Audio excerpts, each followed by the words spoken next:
बिस्मिल्लाहिर्रहमानिर्रहीम। अस्सलाम वालेकुम। 94 न्यूज़ की खास खबरों के साथ मैं हूं ताहा। खबर शामिल करते मंडी बहाउद्दीन से। शान अशरफ की तफसीलात के मुताबिक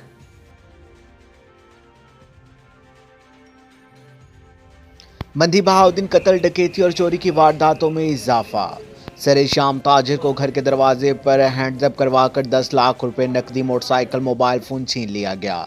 शहरियों में खौफ व राज से डीपीओ का प्रेस कॉन्फ्रेंस के दौरान संगीन वारदातों में इजाफे का एतराफ़।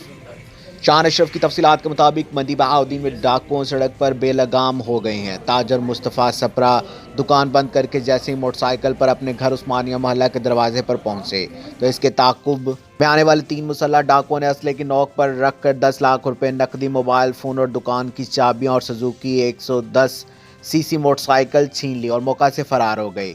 याद रहे कि गुज़िश्ता चंद हफ्तों से मंडी बहाउद्दीन जिला डाकुओं और चोरों के निशाने पर है, जिसका एतराफ़ डीपीओ एक प्रेस कॉन्फ्रेंस के मौका पर भी कर चुके हैं। शहरियों ने बढ़ते हुए अदम तहफ़्फ़ुज़ के एहसास पर वज़ीर आला पंजाब से फौरी नोटिस लेने का और सरेआम दंदनाते डाकुओं और चोरों के खात्मे का मुतालबा कर दिया है। जी, मेरा नाम मोहम्मद मुस्तफ़ा है। आज़ाद इलेक्ट्रिक स्टोर मेरी शॉप है और मैं शॉप शाम को बंद करके घर की तरफ आ रहा था। 3 मुसल्लह डकैत आए हैं मेरे घर के बाहर से।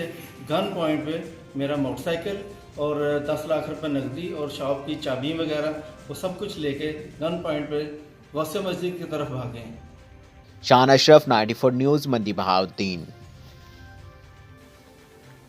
अब तक के लिए सिर्फ इतना ही। मजीद खबरों और अपडेट के लिए 94 न्यूज़ के साथ रहिएगा। आप हमारी खबरें यूट्यूब और फेसबुक पर भी देख सकते हैं।